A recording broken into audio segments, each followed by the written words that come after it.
Bien, vamos a dar inicio a la última ponencia, la última charla, las conclusiones acerca del movimiento escéptico, del ateísmo, de la militancia y también la visión que se tiene con respecto a la tendencia de lo que hace al mundo escéptico en América Latina, especialmente en la Argentina. Así que va a estar formada esta mesa por Alejandro Oro, periodista y escritor argentino, el doctor Alberto Latorre, físico cuántico de la Universidad de Mar del Plata, y Alejandro Agostino, periodista y escritor argentino también. Así que vamos a tener este orden y ya vamos a dar inicio a la última ponencia.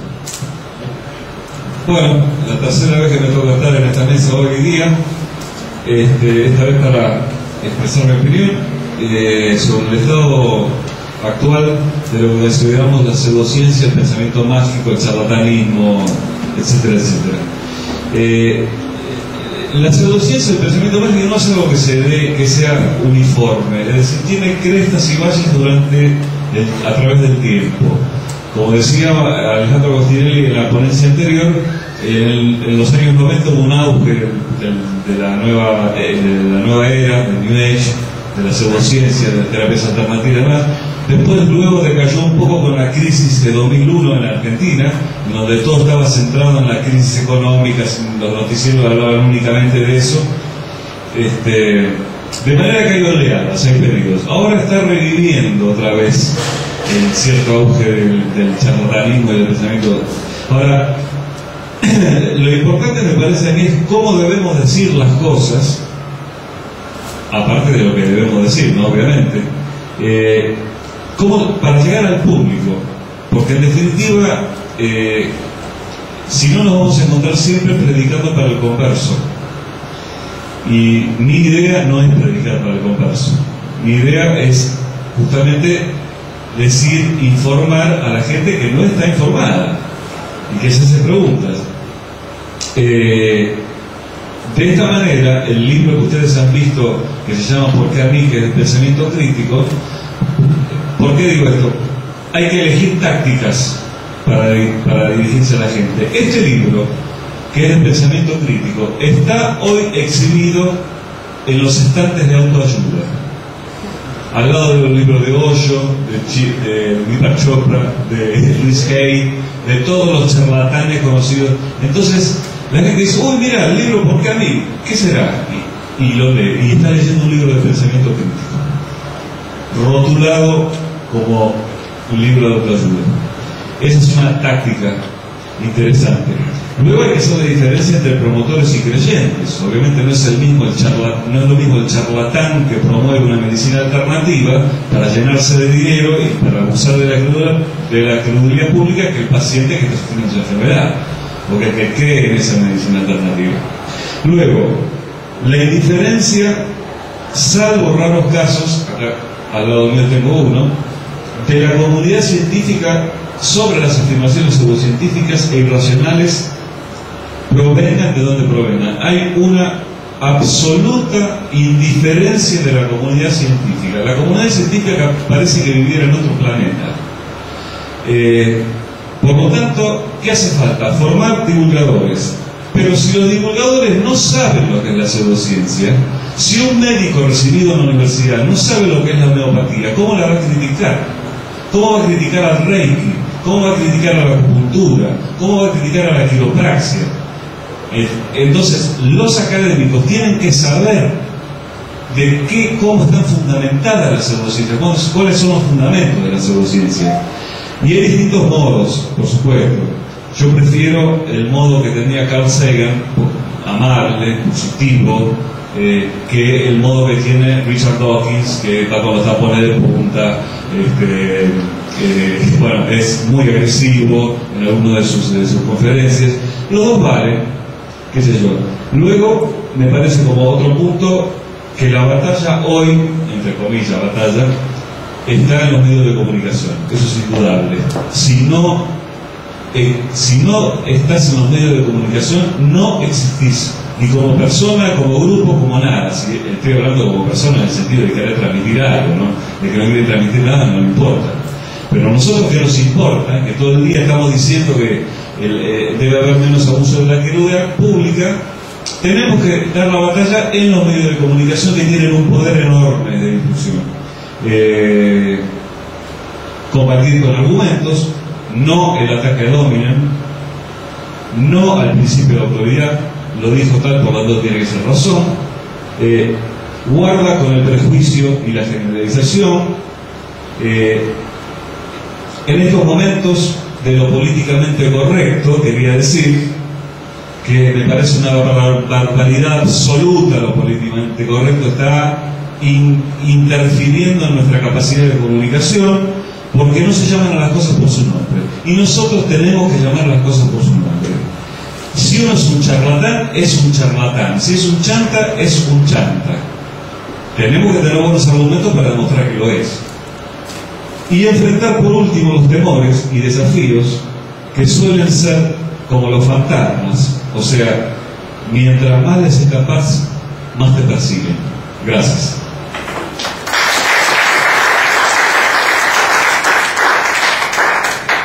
Bueno, buenas tardes. Ayer hablé de físico, hoy voy a hablar un poco de ateísmo. ¿Puedes? Así, la próxima. Yo voy a rápidamente, en pocos minutos, hablar del ateísmo en varios aspectos, desde un enfoque ontológico, ético, epistemológico y vivencial. Desde el punto de vista ontológico, el ateísmo es una de las 4 posibilidades. En realidad hay una quinta posibilidad que no voy a mencionar, quizás en la discusión aparezca. Las 4 posibilidades frente a la pregunta de la existencia de Dios. El ateo niega todo tipo de Dios, niega la existencia de Dios, lo considera indeseable y innecesario. El teísta, diferente del ateo, acepta, al total opuesto del ateo, acepta al Dios, pero como Dios persona. Esa versión de Dios es fácilmente refutable, tiene una contradicción interna, la famosa contradicción de las 3 O. No puede ser omnipotente, omnibenevolente y omnisciente. Esas 3 propiedades de Dios persona se contradicen. También está el deísta, que acepta un Dios creador, un ser sobrenatural, pero que no es persona, o sea, con el cual que no nos viene a rendir cuentas y que no nos juzga, no nos castiga. Hay algunas confusiones con el deísmo. Hay gente que le llama Dios a cosas que no son Dios. Es el caso, creo yo, de Einstein y Spinoza. Cuando Einstein y Spinoza hablan de Dios, están pensando en la armonía y la belleza de la naturaleza, no en un ser sobrenatural, o sea, en un Dios que está en la naturaleza, no por encima de la naturaleza. Y finalmente está el agnóstico, que bueno, dice que a la falta de evidencia absoluta, epistemológicamente irrefutable, de la existencia o de la no existencia de Dios, se dice, bueno, no se reserva el juicio, no sabemos si existe Dios o no. Normalmente uno, desde el punto de vista epistemológico, podría pensar que esa es la actitud la más racional. Al falta de pruebas, decir no sé. De hecho, Bertrand Russell, cuando discutía Bertrand Russell con otros filósofos, se manifestaba agnóstico, pero cuando discutía con gente normal, pero no sé, un filósofo, se manifestaba ateo. O sea, epistemológicamente no podemos demostrar casi nada, por eso esta postura pareciera ser la más racional. Sin embargo, no es la más racional en el sentido de que sería la más racional si hubiese igual cantidad de pruebas, igual cantidad y calidad de pruebas a favor o en contra de la existencia de Dios. Creo que las pruebas en contra de la existencia de Dios son muy superiores. Por eso quizá la actitud más racional no sería la agnóstica, sino sería la actitud atea, la próxima. Desde el punto de vista ético, o sea, rápidamente saltamos a otro aspecto sobre el ateísmo. Ser ateo es adherir a la ética religiosa o a la ética atea. En realidad hay pocas diferencias. Un hombre en la calle, uno lo ve actuar, una persona en la calle, ve cómo actúa en su comportamiento diario y es casi imposible determinar si es ateo o no, de acuerdo a su ética. Ni los ateos ni los religiosos van a pegarle a las viejitas cuando han ido a cobrar la jubilación y quitarle la jubilación. Y si lo hacen, ambos sabemos que está mal. Pero sí hay unas diferencias en realidad importantes entre la ética atea y la ética religiosa en cuanto a sus basamentos, a sus fundamentos. La ética religiosa está está basada en el miedo al castigo o en el anhelo a los premios, mientras que la ética atea está basada en principios humanistas. Y pienso yo, también coincido con eso, que hay un fundamento superior en la ética atea que en la ética religiosa. Además hay otra característica diferente, importante en esa diferencia. La ética religiosa es permanente, es fija, porque Dios no puede cambiar por su propia naturaleza. O sea, Dios fija de una vez por todas los principios de la ética y no puede cambiar. Mientras que la ética atea es cambiante de acuerdo a los fenómenos culturales. En una época, monstruoso es, pero en una época no se consideraba mal a la esclavitud. Hoy claramente lo consideramos un mal. O sea que la ética atea se adapta, adaptable a los momentos de la cultura. También son diferentes las consecuencias de estos dos tipos de ética. Las atrocidades cometidas en nombre de Dios son claras de historia, mientras que el ateísmo, nadie, si bien hay ateos que han cometido atrocidades, ninguno de esos ateos ha cometido esas atrocidades en nombre del ateísmo. Entonces esa es la diferencia importante entre las éticas ateas y religiosas. Desde el punto de vista epistemológico, ser ateo, está en el enfrentamiento entre el conocimiento fundado de la ciencia y el conocimiento revelado de la religión. Ya mencioné que ha habido algunos intentos en conciliar esos dos tipos de conocimiento, pero son intentos fallidos. Inevitablemente la ciencia y la religión entran en conflicto. El próximo.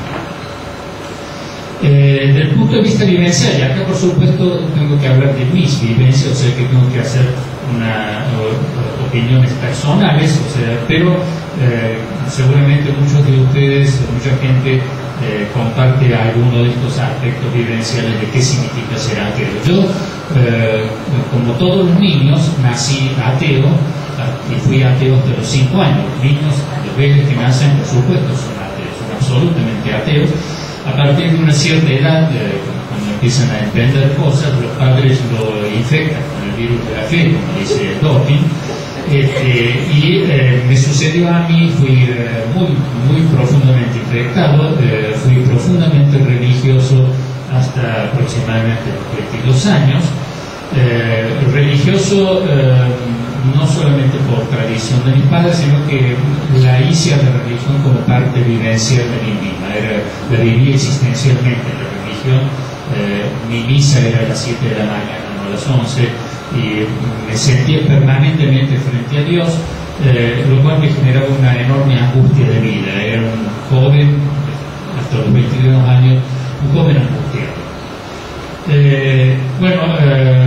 Después de esa edad, por el hecho de salir del medio ambiente familiar y social en el cual me encontraba, empecé a acceder a malas lecturas, Russell, por ejemplo, y fui empezando a dudar y a desarrollar un ateísmo que en ese momento puedo llamar un ateísmo intelectual.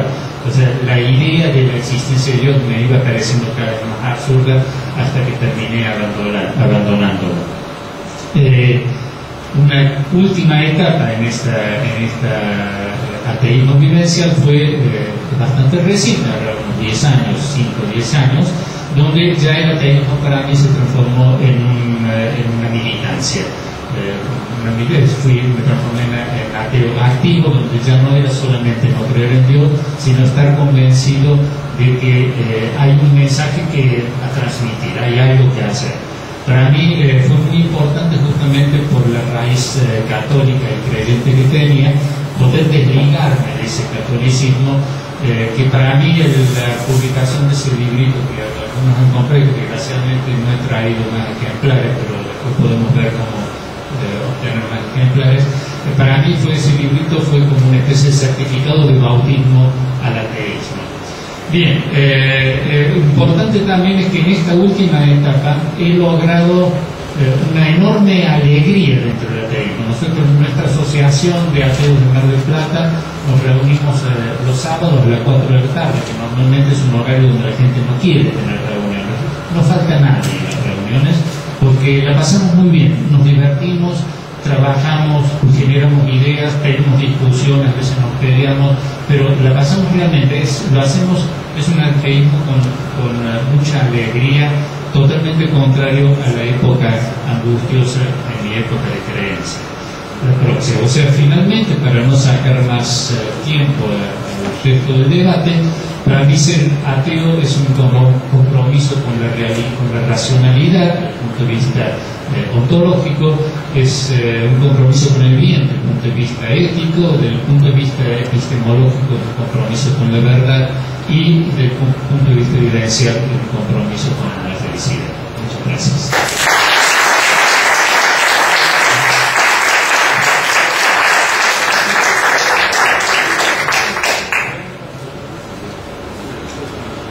Bueno, mi confesión es que yo durante muchos años fui convencido de la existencia de extraterrestres. 20 años después creo haber evolucionado y ahora sé que soy extraterrestre. La verdad es que no sé muy bien qué decir, pero lo que podría es agregar un parrafito que me quedó pendiente de mi charla, que se engancha un poco con lo que decía Alejandro con relación a la necesidad de proyectar más allá del pequeño círculo de convencidos informaciones que nosotros sabemos que son más fidedignas que las que están instaladas en la cultura, ¿no? Porque al final es eso, o sea, uno cuenta con una información, con una bibliografía, con una caudal de documentación con relación a una variedad de tópicos, y vive con mucha frustración que las creencias de la sociedad crezcan en una dirección distinta de la que nos dicen los datos, digamos. Y esa frustración, digamos, para evitar esa frustración, creo que surge, digamos, iniciativas como la de CAIR, como las organizaciones que se dedican a desmitificar las creencias pseudocientíficas, creo que tienen que ver con esa lucha contra la frustración de que otras personas carecen de esa información que uno tiene, ¿no? Y pienso yo que para concretar este tipo de concretar aquellos proyectos que tienen que ver con limar esas diferencias, ¿no? Porque claro, uno quiere que los demás conozcan eso que uno sabe, ¿no? Lo que cree saber. Pienso yo que cualquier medio es válido si uno tiene algo importante para decir. Me refiero a cualquier medio es válido en el sentido de medios de difusión. Hoy existe algo que no existía en la época de hace 20 años cuando fundamos el CAIR, que es Internet, ¿no? Hoy es muy fácil publicar, hacer circular la información, ¿no? Y si uno también sabe que hay muchísima gente que no tiene acceso a Internet, ¿no? Que es otra parte de la realidad que no hay que ignorar, hay mucha gente que no tiene ni se cuestiona entrar a un locutorio y buscar información en locutorio porque vive la urgencia del día a día. No importa, porque la información que nosotros ponemos a disposición en la web sirve para que educadores, para que funcionarios, para que personas que toman decisiones sí tengan acceso a esa información.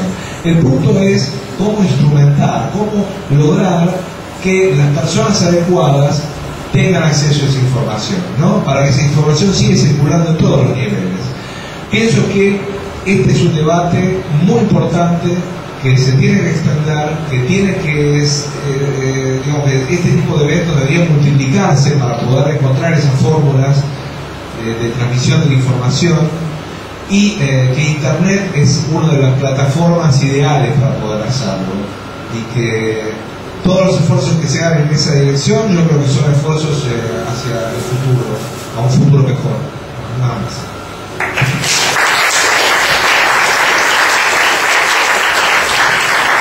Bien, agregar nomás algunas cositas, ya volviendo al plano local, ¿verdad? Y haciendo un paralelismo con lo que pasa en Argentina.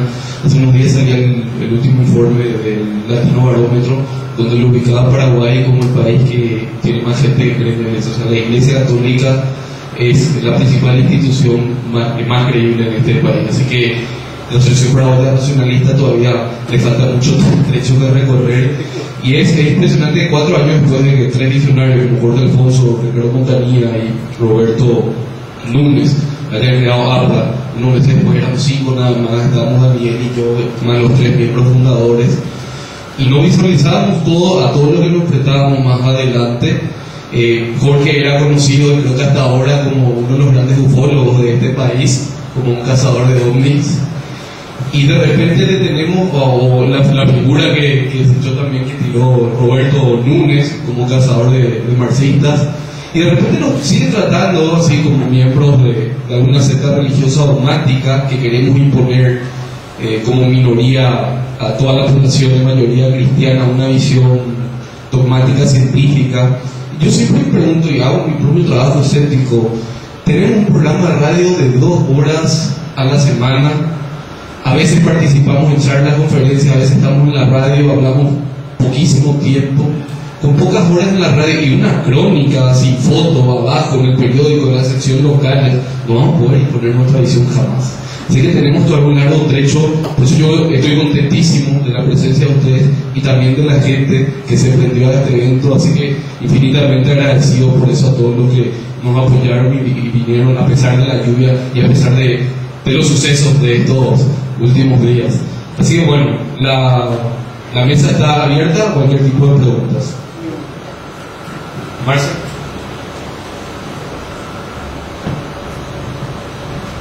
Después decía quién va dirigida la...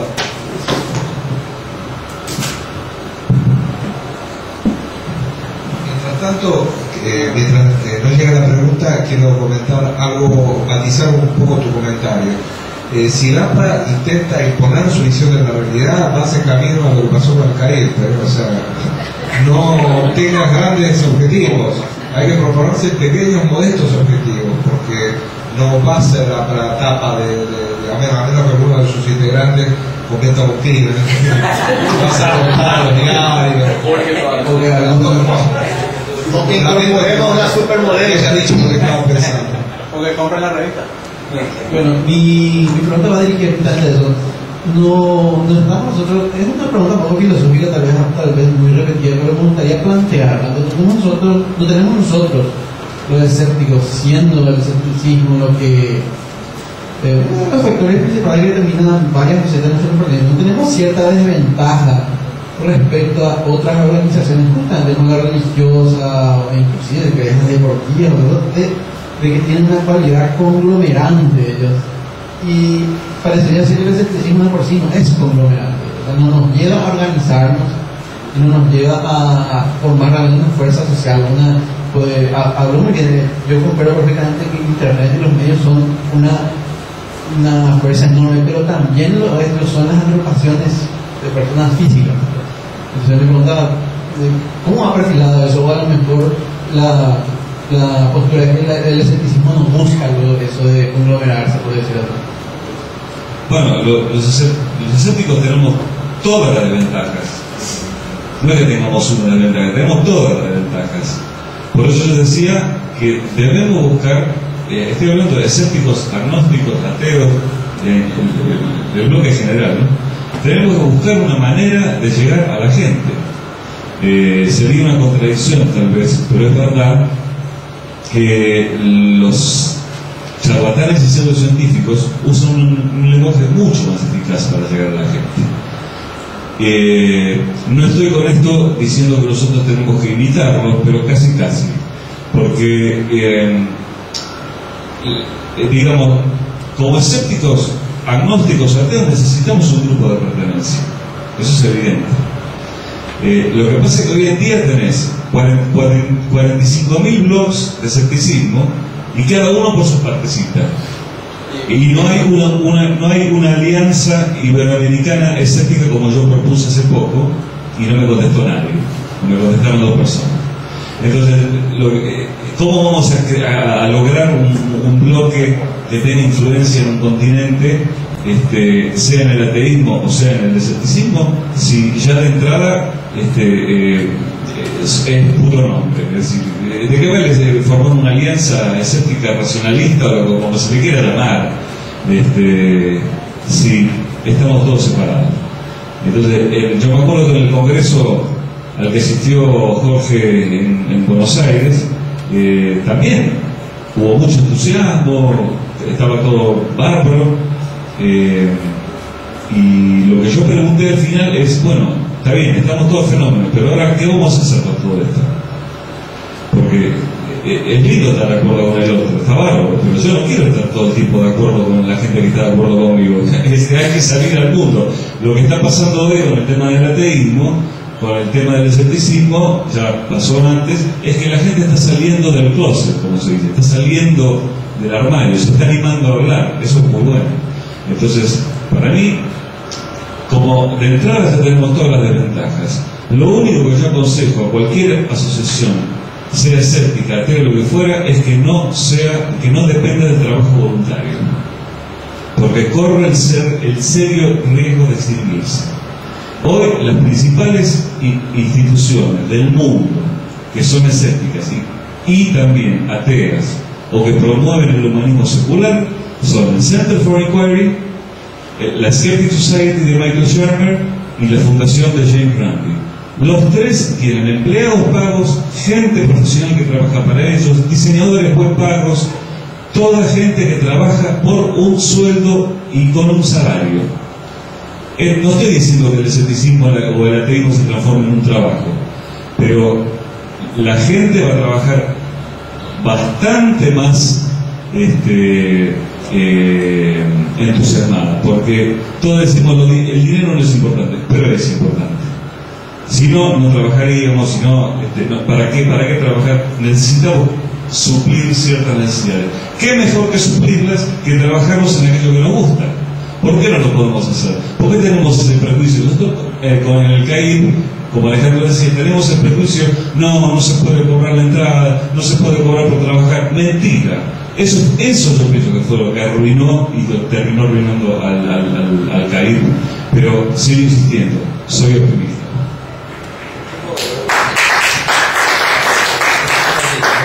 No, es que primero que te doy la razón en esto último, pero no te doy la razón cuando decís que hay que hacer una gran alianza. Para mí, la multiplicación de blogs, de portales, que cada uno le da su propia identidad, es positiva. O sea, a mí me parece bien que haya muchas voces y que haya muchas iniciativas diferentes. Si confluye o no confluye, si hay conclusiones en un evento de este tipo o no, esto es parte del camino. O sea, no me parece que haya que desilusionarse frente a la falta de unificación. Puede no haber unificación. Nosotros que somos amigos, que tanto nos queremos, tenemos nuestras diferencias. Y no está mal, ¿no? Eso quería aclarar. Sí, yo quería agregar, en este tipo de organización, en particular para el caso de los ateos, en el caso del ateísmo nos encontramos con una dificultad suplementaria que es tenemos que vencer y destruir una enorme cantidad de prejuicios que hay en la sociedad respecto al ateo. El ateo en la sociedad lo considera como un monstruo, devorador de niños, inmoral, sin ninguna ética, cínico. O sea, hay una imagen del ateo que es fundamental tratar de cambiar en la sociedad. Y una de las cosas que nosotros hacemos es tratar de presentarnos a la sociedad como gente normal. Tratamos de hacer cosas divertidas, hacer fiestas, hacer cosas que a la gente que ve que los ateos no son monstruos, ¿no? Esa es una de las cosas. La otra dificultad que nosotros tenemos, que yo encuentro, y la encuentro a nivel personal, y que realmente es una dificultad muy grande. Nosotros nos hemos comprometido con un método. Somos insalvablemente racionalistas. El problema está que si nosotros queremos enfrentarnos al pensamiento mágico, al pensamiento religioso, estamos yendo con una herramienta que posiblemente no es la adecuada.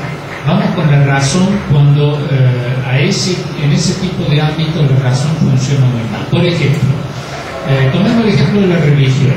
No hay nada más absurdo que Dios. Desde el punto de vista racional, la existencia de Dios no se la puede sostener. Es totalmente absurda y contradictoria. Sin embargo, mientras más absurdo, mientras más contradictorio es Dios, mayor es su potencia, mayor es lo sublime, mayor es su sobrenaturalidad que permite existir a pesar de sus contradicciones. Y es interesante que los argumentos típicos religiosos te dicen no podemos indagar en los argumentos de Dios, no podemos meter en la mente de Dios. Es para nosotros es absurdo, pero el problema es que nosotros tenemos una mente limitada. Dios, mientras más absurdo es, más potente se hace. Entonces nosotros tenemos, cuando vamos a analizar ese tipo de... Y si queremos... La palabra convencer es muy difícil de utilizar y tampoco me gusta mucho convencer, pero en cierta forma, si queremos actuar o influir sobre la gente que tiene pensamiento religioso o pensamiento mágico, tenemos que desarrollar algún tipo de estrategia que no sé cuál es, pero estoy seguro que la estrategia racional, que nunca debemos abandonar, no necesariamente es la óptima. Hay 5 personas anotadas. Vamos a ver si podemos sortear todo porque ya no está prácticamente hecho. Así que sí, vamos a terminar con esta lista que tengo. Alexei, la doctora Montorfano, después aquí el señor, la señora que está en la esquina y aquí esas 5 personas. Hola, mi pregunta es para el doctor Alberto Latorre.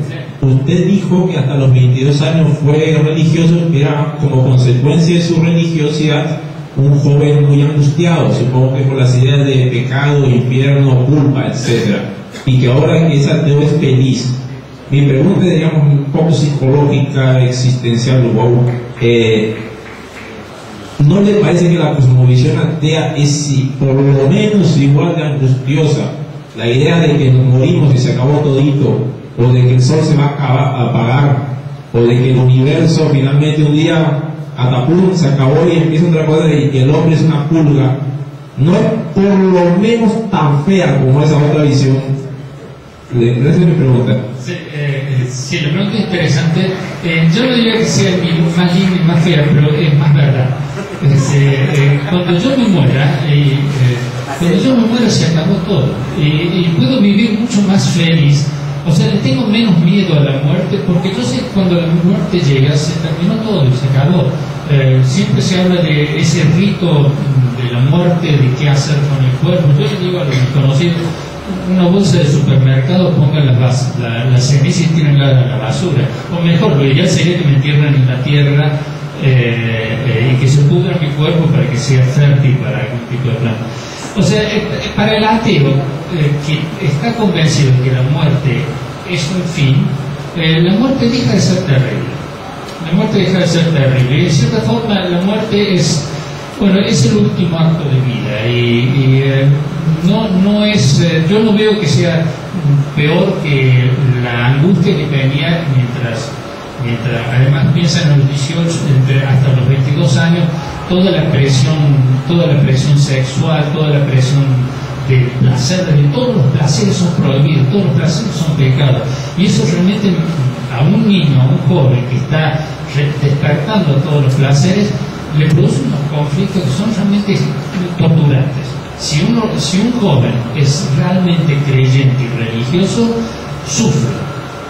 Felizmente los jóvenes dicen ser católicos o judíos o lo que sea, y en realidad no lo son porque les importa muy poco la religión. Esa es la quinta categoría que no había mencionado entre ateo, creyente o agnóstico. Están los que no les importa, que los categorizan porque lo bautizaron en las estadísticas, entran como ateos, pero en realidad, o como religiosos, pero en realidad no lo son, viven totalmente independientes de Dios. Chiquito. En una conferencia hace 3 años, en una entrevista que hicimos de preguntas y respuestas con Mario Bunge, el filósofo Mario Bunge, una persona le preguntó ¿qué piensa Mario Bunge sobre su propia muerte? Y Bunge contestó, no tuve la experiencia.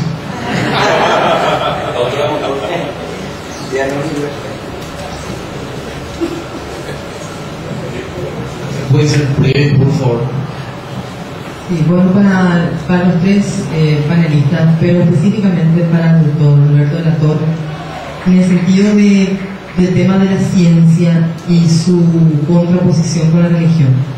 Tenemos ahora un caso en Paraguay muy latente, muy cercano, que es el de un comité de bioética, que prácticamente condenó a una mujer a no hacerse un aborto terapéutico por razones religiosas, pero le imprimió digamos como un argumento pseudocientífico, diciendo que la vida comienza en el momento de la concepción, le rodeó como de una cuestión moralista que tiene que ver, digo yo, con el tema de, primero que nada, en qué momento entra el alma al embrión, por un lado, y por otro lado el tema de la vida como una invención mágica de un ser superior.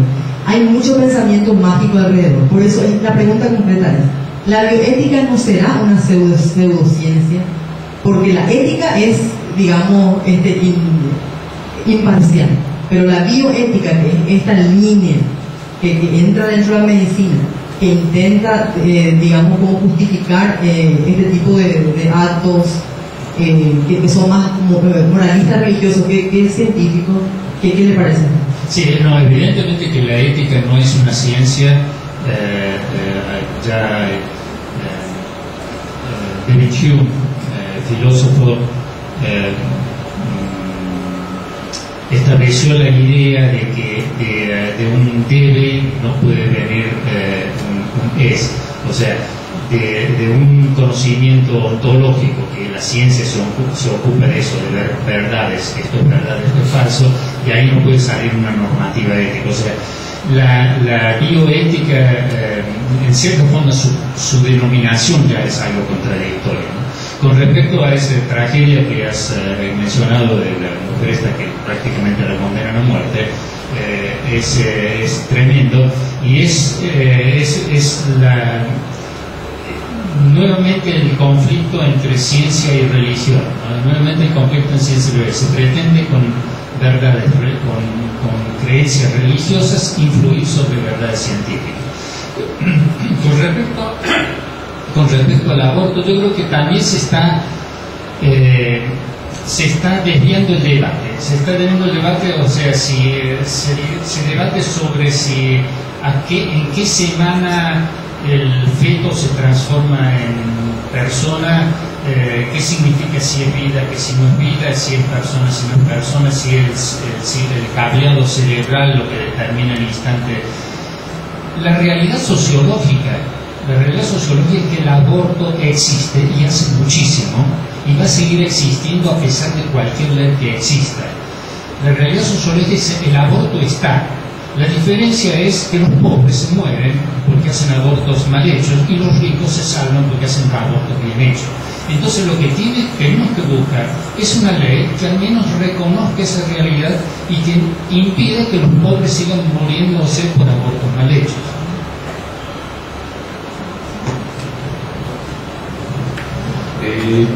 Acá el señor.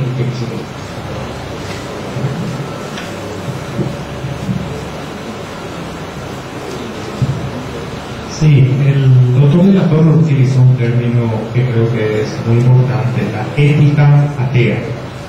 Y con respecto a esta última pregunta anterior a la misma que voy a hacer, es la bioética en sí. La bioética fue creada por Potter en 1970, el Código de Procedimientos Biológicos, basado en una conciencia que se dice moral, pero generalmente hace relación. Señor, le voy a interrumpir la pregunta directa porque ya están cerrando la.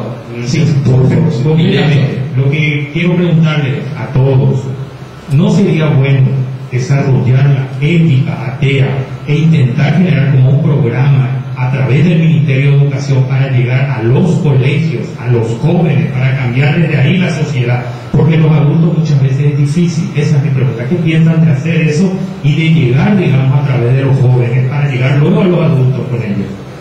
Sí, de hecho, o sea, contestando muy rápidamente, digo, sí, es fundamental todo cambio que queramos hacer, si lo queremos hacer bien, ese cambio tenemos que empezar a instalarlo en los jóvenes, porque nosotros los viejos nos vamos. Los jóvenes digan lo que digan, ellos tienen razón porque se quedan.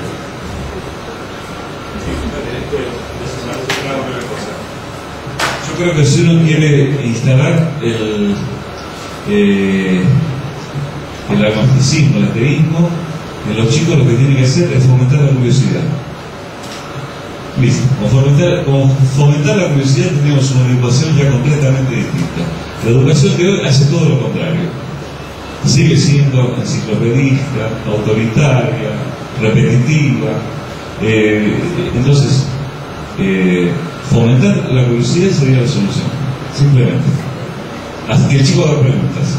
Lo que pasa es que el tema es si el docente le puede responder. Yo voy a ser muy sucinto. Yo creo, es una creencia personal, ¿no? Creo en la diversidad cultural, en la tolerancia a otras ideas diferentes de las mías. No soy antirreligioso, digamos. Yo tengo mis argumentos en contra de la religión, pero no me interesa salir a combatir abiertamente contra la religión. Acepto que existen personas que tienen derecho a tener unas tales ideas que son muy diferentes de las mías, y si tengo oportunidad de debatir con ellos, lo hago y les planteo mis ideas, y si ellos no las aceptan, no me voy a enojar por eso. Cada cual frente a esta cuestión, este tipo de cuestiones tan sensibles, tiene, digamos, diferentes enfoques que tienen a veces que ver con las experiencias de cada uno, con los enfoques de cada uno, con a veces hasta el temperamento de cada uno, ¿no? Yo nunca fui católico, ¿no? Alberto fue católico, tuvo una fuerte experiencia negativa frente a eso, y en eso probablemente descansa su necesidad de promover el ateísmo de una manera activa, y tal vez las experiencias no son las mismas, no en todos los casos. Quería introducir este matiz, que no en todos los casos uno tiene que pensar en esta como necesidad de combatir como una necesidad, como un objetivo. ¿No? Me olvidé de la pregunta. Me fui un poco por las ramas, porque así me olvidé de la pregunta. La ética atea. No, para mí los ateos tienen derecho, yo no soy ateo, los ateos tienen derecho a ser agnóstico, digamos, ¿no? Me encuadraría, digamos, me siento más cómodo en el lugar del agnosticismo que del ateísmo, precisamente por lo que estoy diciendo. O sea, el ateísmo niega la existencia de Dios, tiene buenas razones para sostener su punto de vista, pero digamos, irremediablemente lo llevan a un lugar de conflicto, donde para mí debería no haber conflicto, debería haber un intento, como dijo Alejandro antes, de fomentar la curiosidad, de promover el deseo de investigar, a buscar nuevas respuestas. Pienso yo que es mucho más constructivo a largo plazo ese germen, antes que la imposición desde el Estado de o bajar una línea desde el Estado para el debe ser, ¿no? Estamos cerrando entonces, las dos personas aquí delante, la señora y el joven, si pueden hacer la pregunta ya lo cerramos, los dos. En realidad son dos sugerencias nada más. En realidad me queda una pregunta ahora que el profesor Agustinelli mencionó, compañero en todo caso. ¿Hasta qué punto tenemos derecho a imponer nuestras ideas a los demás? Es un tema que suelo meditar. Y por otra parte, dos sugerencias, ¿verdad? A Eduardo, de que hablando de propaganda y de promociones, esta era una oportunidad muy buena a la gente que no estamos asociados o somos miembros de APRA, entonces para invitarnos a asociarnos a ver si la sociedad está abierta, ¿verdad? Para que la nueva gente que quiera asociarse pueda hacerlo. Y segundo, que también voy a lo fácil. El presupuesto general de la nación tiene un gran capítulo de las ONG que se denomina, para mí equivocadamente, ONG, ¿verdad? Pero bueno, entonces ahí hay varios colectivos, y yo creo que, no sé, me permito decir, nuestro colectivo acá también tiene derecho a ese dinero del presupuesto general de la nación. Somos parte. así como ayer Enrique, por falta de tiempo ya no lo pude decir, ¿verdad? Que yo no estoy absolutamente apoyo cualquier tipo de educación, instrucción, formación o lo que sea. Lo que de repente, como ciudadana, en el sentido literal de la palabra, lo que me da rabia es que haya colegios privados subvencionados por mi dinero también y que cobren muy caras sus cuotas y se enriquezca la iglesia católica en este caso o otra iglesia con mi dinero también. Gracias. Ahí, Francesco y Cerrón. Acá. Mi pregunta va dirigida al doctor de la Torre. Yo siempre me consideré agnóstico con tendencia al deísmo, por mi organización de la tesis más racional, fundándome en Kant y Russell justamente. Y usted sostuvo que el ateísmo es para usted la tendencia más racional. Y dijo que hay más pruebas a favor de la no existencia de Dios que de la existencia de Dios. ¿Cuáles son esas pruebas? Esa es mi pregunta concretamente. ¿Puedo contestar primero? La verdad es que me parece bien lo que dijiste, sobre todo que Landa invite a abrir el juego, pero me parece bien, estoy de acuerdo. Vos hablaste, en primer lugar, de qué derecho tenemos nosotros a inculcarle una idea a alguien, ¿no? A imponer o inculcar bueno, sigue siendo la pregunta del millón. Sigue siendo la pregunta del millón. Ahora, depende del caso. Si estamos, o sea, yo no voy por la calle diciendo sea ateo, no creas nada. Yo no voy por la calle diciendo, yo soy pancartista del ateísmo. Pero si veo que a una persona le están engañando con una medicina alternativa y le prometen curación y esa persona me consulta, a mí no me queda otra que decirle la verdad, con información. Pero yo no le estoy inculcando nada a propósito. Pero de todas maneras sigue siendo una pregunta muy difícil de contestar, porque hasta qué punto una persona no tiene el derecho de ser católico, musulmán, deísta, teísta, ateo, agnóstico, hincha de Boca Juniors, no sé. Es decir, hay tantas variables. Me parece que, sobre todo, vuelvo a insistir, es un tema de la educación. Fomentar la pregunta correcta y no la respuesta correcta. ¿Cuántas horas dispongo para...? Sí, la verdad, más que horas, tendría que disponer de semanas, meses, años de conversación. Pero sí, de forma lo más corto que pueda hacerlo. Yo dije y lo mantengo que son más válidas, más evidentes las pruebas en contra de la existencia de Dios que de la existencia de Dios. Primero tendría, para aclarar esa oposición, decir de qué Dios estoy mencionando. ¿Estoy hablando del Dios persona o si estoy hablando del Dios creador, o sea, del Dios del teísmo? Si es del Dios persona, ¿de cuál de las diferentes religiones? O sea, ahí ya la pregunta tuya se hace muy lista. Supongamos que estemos hablando del Dios persona de nuestra religión católica o alguna de las religiones protestantes o incluso el judío.